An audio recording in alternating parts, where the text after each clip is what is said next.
Friends, welcome back to my channel Jagat classes Kakrabad. दोस्तों, आज हम लोग बात करने जा रहे हैं चैप्टर 5 सप्लीमेंट्री विटा से शुड विजार्ड हिट मम्मी। आज हम लोग देखेंगे शॉर्ट क्वेश्चन आंसर। आप लोग जो है अगर स्टोरी नहीं पढ़े हैं तो स्टोरी पढ़ लीजिए, क्योंकि स्टोरी बहुत ही इंटरेस्टिंग है। स्टोरी पढ़ने के बाद क्वेश्चन आंसर समझना बहुत ही आसान हो जाता है। तो फर्स्ट क्वेश्चन देखेंगे, when did Jack started telling stories to her daughter Jo. Jack ने अपनी बेटी को कहानी सुनाना कब शुरू किए थे, एंड और व्हाट वाज हिज प्रॉब्लम, और उसकी समस्या क्या थी। आंसर देखेंगे, Jack started telling stories to his daughter Jo. Jack ने अपनी बेटी जो को कहानी सुनाना शुरू किए थे when he was only 2 years old, जब वह सिर्फ 2 साल की थी। एट एवरी इवनिंग, हर शाम को। एंड फॉर सैटरडे नैप्स, और जो है दोपहर, सैटरडे की दोपहर को कह सकते हैं, और हर शाम को वो कहानी सुनाते थे। हिज प्रॉब्लम वॉज दैट, अभी अगला क्वेश्चन है व्हाट वॉज हिज प्रॉब्लम। तो हिज प्रॉब्लम वॉज दैट, उनकी समस्या थी कि जो नेवर फेल एस्लीप, कि जो है अब वो नहीं सोती, कभी नहीं सोती थी कि नैप्स दोपहर में एनी मोर, और अधिक। जब वो छोटी थी तो अक्सर वो सो जाया करती थी, लेकिन अब जो है वो नहीं सोती है, बहुत मुश्किल से सोती है, ये समझ सकते हैं। तो यह उसकी मेन समस्या थी कि कहानी सुनाने के बावजूद भी वो नहीं सोती थी। नेक्स्ट क्वेश्चन देखेंगे, what was the basic tale told by Jack. What was the basic मतलब आधारभूत, मतलब यह कह सकते हैं किस पर आधारित होती थी कहानी, जो है जैक के द्वारा जो बताई जाती थी वो किस पर आधारित होती थी, उसका बेसिक क्या था। Answer, the basic tale was that, उसका जो आधार था, दैट अ स्मॉल क्रिएचर्स, एक छोटा सा प्राणी यूजुअली नेम्ड रोजर, जिसका नाम रोजर हुआ करता था, हैड सम प्रॉब्लम्स, जिसकी समस्या थी, कुछ ना कुछ समस्या, कोई ना कोई समस्या होती थी। And went with it to the old owl, और उसे जो है एक बूढ़े उल्लू के पास जाना होता था। द आउल टोल्ड हिम, उल्लू ने उससे कहा या कहता था, to go to the wizard, जादूगर के पास जाने के लिए बोल देता था। टू सॉल्व द प्रॉब्लम्स, समस्या को हल करने के लिए जो उल्लू है उसे विजार्ड के पास भेज देता था, उसे मतलब रोजर को। ये थे सेकेंड क्वेश्चन। अब देखते हैं थर्ड क्वेश्चन, जो बहुत ही इजी लैंग्वेज में है।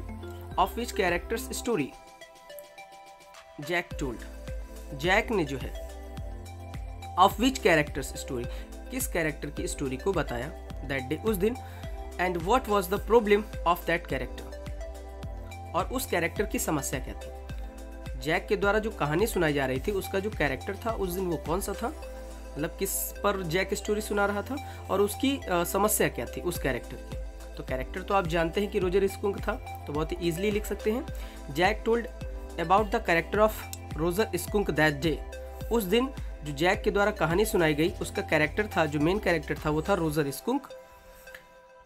अब आगे से है what was the problem of that character. तो the problem of the character was that, उसकी या उस कैरेक्टर की जो मेन प्रॉब्लम थी, जो मेन समस्या थी, वो क्या थी। ही स्मेल्ड वेरी बैड, कि उससे बहुत खराब बदबू आती थी। सो इसलिए none of other little woodland creatures, इसलिए मतलब कोई भी अन्य जो है जंगली क्रिएचर्स, छोटे छोटे जो जंगली क्रिएचर्स थे, यानी कि जो जीव थे, like to play with him, उसके साथ खेलना पसंद नहीं करते थे। कोई भी छोटा सा प्राणी जो छोटे छोटे जीव थे उसके साथ खेलना पसंद नहीं करते थे, क्योंकि उससे जो है बहुत बदबू आती थी। आइए देखते हैं fourth question, why it was hard for Jack to make Jo sleep.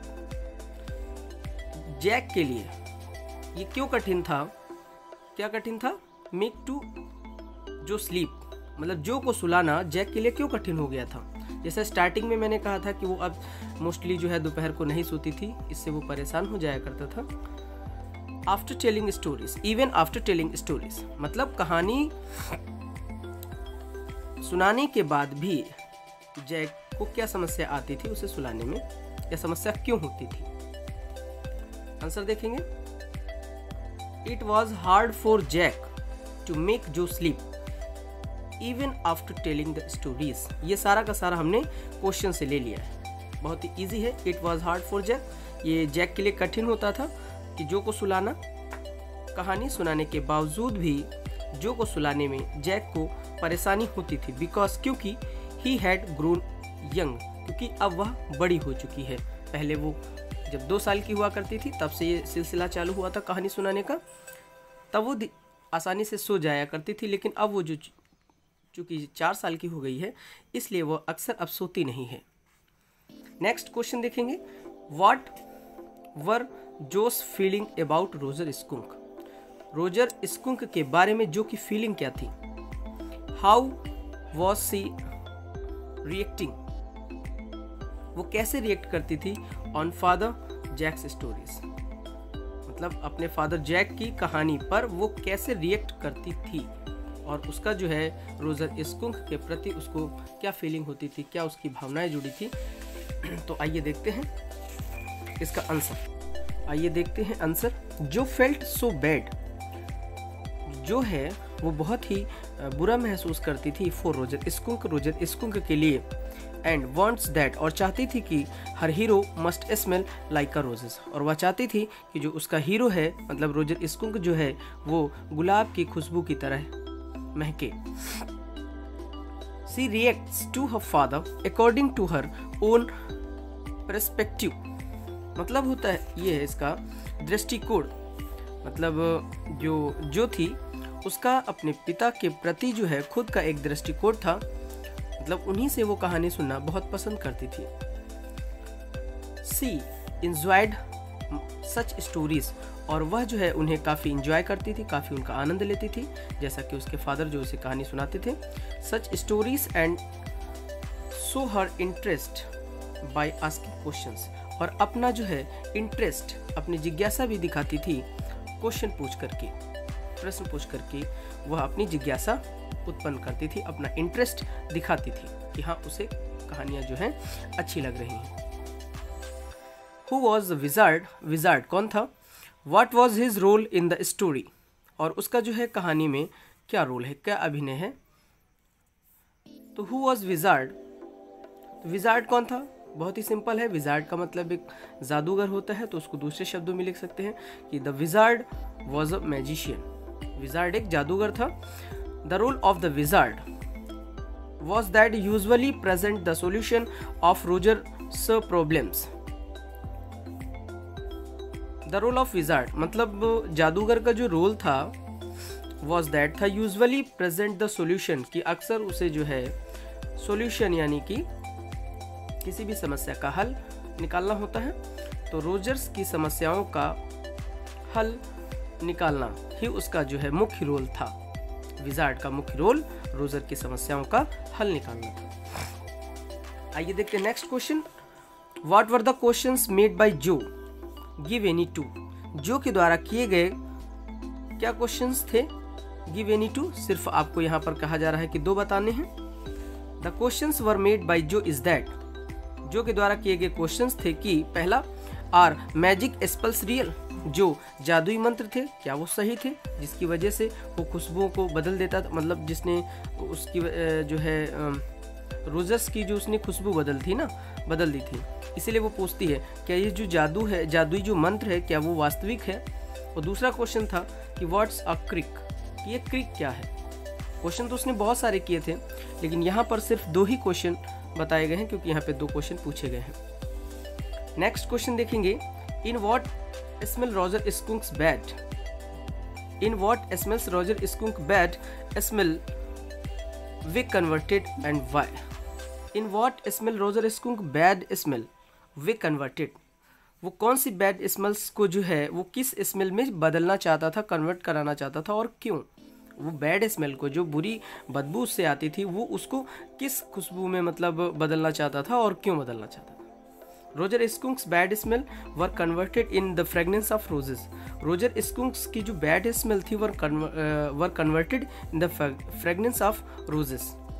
वो जो है अपनी खुशबू, जो अपनी बदबू को गुलाब की खुशबू में बदलना चाहता था, गुलाब की महक में बदलना चाहता था। बिकॉज क्योंकि the smell of roses is good, क्योंकि जो रोजेस की खुशबू होती है वो बहुत ही अच्छी होती है। And Roger Skunk also wanted this fragrance, और जो रोजर स्कुंक जो स्मॉल क्रिएचर था वो भी चाहता था कि वो उस खुशबू से महके, गुलाब की महक से वो महकना चाहता था, इसीलिए चाहता था कि उसकी जो बदबू है वो दूर हो जाए और उसको जो है गुलाब की खुशबू मिल जाए। तो आइए देखते हैं next and last question of the part 1। What hatred did Roger Skunk face by other animals? वो कौन सी घृणा, इसका मतलब होता है घृणा, तो वो किस घृणा का सामना करना पड़ता था उसे, यानी कि रोजर स्कुंक को, बाय अदर एनिमल्स, दूसरे जानवरों से उसे जो है किस घृणा का पात्र बनना पड़ता था, एंड वाई, और क्यों? रोजर स्कुंक फेस्ड रेशियल सेग्रेगेशंस, रोजर स्कुंक को जो है जातीय पृथक्करण का जो है सामना करना पड़ता था। All the other animals ran away, और जो दूसरे जानवर थे यानी कि छोटे जो स्मॉल क्रीचर्स थे वो रैन अवे, भाग जाते थे, फ्रॉम हिम, उसके पास से, because he smelled so bad, क्योंकि उससे जो है काफ़ी बदबू आती थी। तो ये थे 9 क्वेश्चन आंसर। वैसे तो इस चैप्टर में 18 क्वेश्चन आंसर हैं, एक वीडियो में ये लॉन्ग हो जाएंगे, इसलिए हम 2 पार्ट में आपके लिए लेकर आएंगे। तो पार्ट 1 में 1 से 9 तक है और आगे जो हम देखेंगे 10 से 18 तक। तो अगर ये वीडियो आपको अच्छा लगा है तो आप इसको लाइक कर दीजिए, शेयर कर दीजिए और अपने दोस्तों तक सब्सक्राइब कर दीजिए। तो मिलते हैं आपसे एक नए वीडियो के साथ, तब तक के लिए नमस्कार, थैंक यू, बाय बाय।